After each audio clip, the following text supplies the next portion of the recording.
What's up, everybody? I'm Sydney Goodman, and today's Daily Fix, WTF Xbox, RE4 Remake's development takes a turn and games with gold for February. Roll the thing. Let's kick things off with a riddle today. What's an easy way to upset your fan base? Double the price of a subscription service most of them use! Riddles are fun, but not always. A brand new post on Xbox Wire has revealed plans to increase the cost of Xbox Live Gold, the online gaming service Microsoft has been using on Xbox platforms for over 18 years. According to Microsoft, this is in order to evaluate the current, quote, value and pricing of the services provided. It's not terribly surprising considering their recent emphasis on Xbox Game Pass and Game Pass Ultimate, but I didn't think it would go down quite like this. A gold subscription will now cost $10.99 for 1 month, $29.99 for 3 months, and $59.99 for 6 months. Previously, it was $59.99 for a year, so not the best news. Don't worry, I will voice my displeasure over the situation in a moment, but first, some ways to save some coin. According to Fat Kid Deals on Twitter, you can still buy Live Gold membership cards from Amazon, activate those, and are able to stack up to 3 years of Live Gold into your account. But if you already have Xbox Game Pass Ultimate, you have to wait until that subscription expires to activate the codes you buy. Another option presented in the Xbox Wire post is to convert your existing Live Gold membership into Game Pass Ultimate, which gives you access to the Game Pass library on both Xbox and PC, as well as including Xbox Live Gold. What makes the most sense to me is stacking Live Gold memberships into your account, say you do stack 3 years, and then convert into Game Pass Ultimate. The post gives an example, quote, if you have 11 months of Xbox Live Gold now and you upgrade to Xbox Game Pass Ultimate, those 11 months convert to 11 months of Ultimate at no additional cost. The post does say that if you're an existing Live Gold 6-month or 12-month member, the price isn't changing, and when you need to renew, it will be at the pre-update value, which is good for those people, but weird to punish players new to the Xbox ecosystem.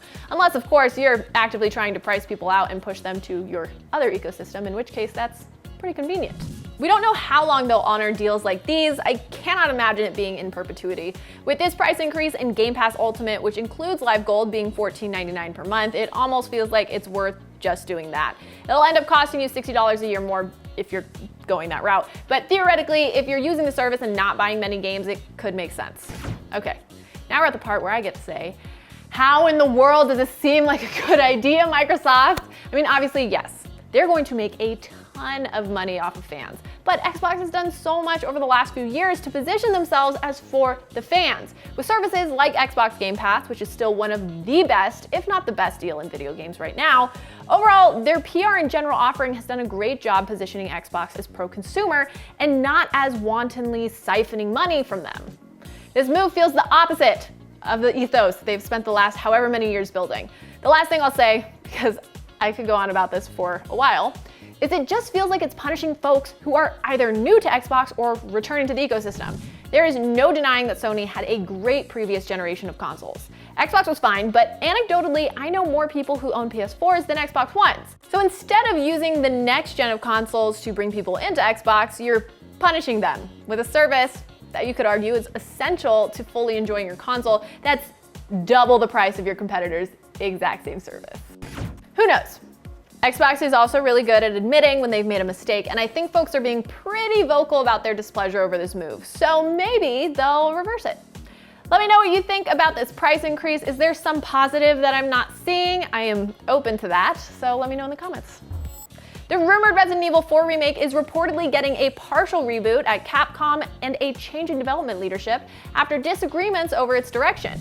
VGC reports that per sources close to the project, core Resident Evil studio Capcom Division 1 has taken the lead on the project, with the original developer M2 seeing its role reduced. These changes could apparently lead to a 2023 release date.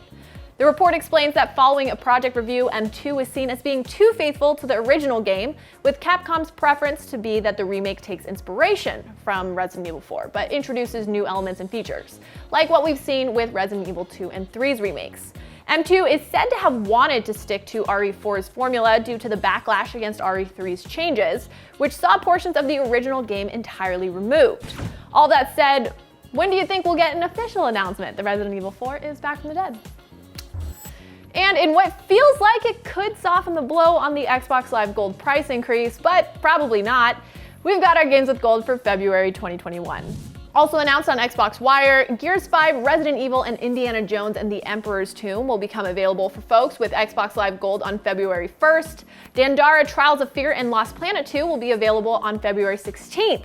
It's a pretty solid group of games, particularly Gears 5, which will be available until February 28th, or if this week's Resident Evil news has you feeling some sort of way, Resident Evil is a great option as well. It's a remaster of the original Resident Evil from 1996, and also available until February 28th.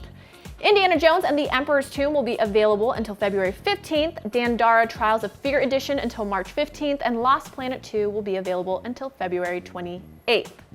And that was your Daily Fix. I'm Sydney Goodman, and I hope your day is as awesome as you are. Now that you're all caught up on the news, check out our video that takes a tally of 10 delayed and MIA next-gen games. Download the IGN app on all your mobile devices, subscribe to the Daily Fix on Snapchat, and for all things everything else, IGN.com. Not sure what that was. It was like almost a wink, but not quite.